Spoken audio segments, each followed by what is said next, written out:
In today's video, I'm going to teach you how to import work items into Azure DevOps using a CSV file. This process is particularly handy for bulk uploads, whether you're importing backlog items, tasks, bugs, or any other work items. Let's make sure you have everything prepared before we dive in. First, you'll need write access to your Azure DevOps project, which means you must have permission to import work items.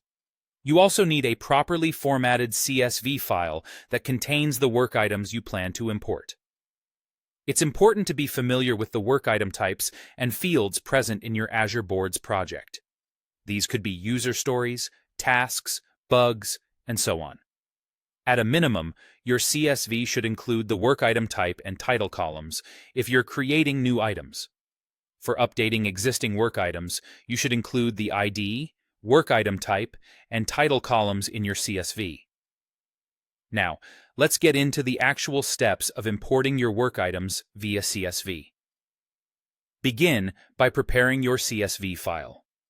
You'll want to create a file, let's call it Import Work Items CSV, with a header row that defines each column, and subsequent rows for each work item you wish to import. For new work items, consider including columns such as work item type, title, area path, iteration path, priority, and tags. A little tip here. When creating new items, exclude the ID column. Also, ensure that values in the work item type column exactly match the types configured in your project, including the case and spelling. Paths like area path and iteration path must already exist in your project because otherwise the import might fail. If you plan to add tags, you can separate multiple tags with semicolons. After preparing your CSV, save it in CSV, delimited, format. Next, start the import process in Azure DevOps. Navigate to your project and go to Boards, then Queries, or it might be Boards then Work Items, depending on your user interface.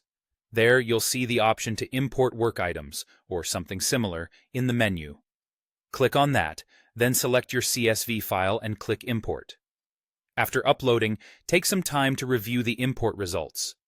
Azure DevOps will display the items in an unsaved state for you to inspect. It's essential to check for any data issues. If any items have invalid field values or are missing required fields, they'll be highlighted for you. An example of an error could be an invalid iteration path. In such cases, you may either need to correct the CSV and re-upload or manually fix the errors within Azure DevOps. Once you're happy with everything, go ahead and click Save Items, or simply Save, if that's the option presented. Doing so will create or update the work items in your project, and just like that, you've successfully imported your work items into Azure DevOps. I hope this guide was helpful, and if you have any questions, feel free to leave them in the comments below.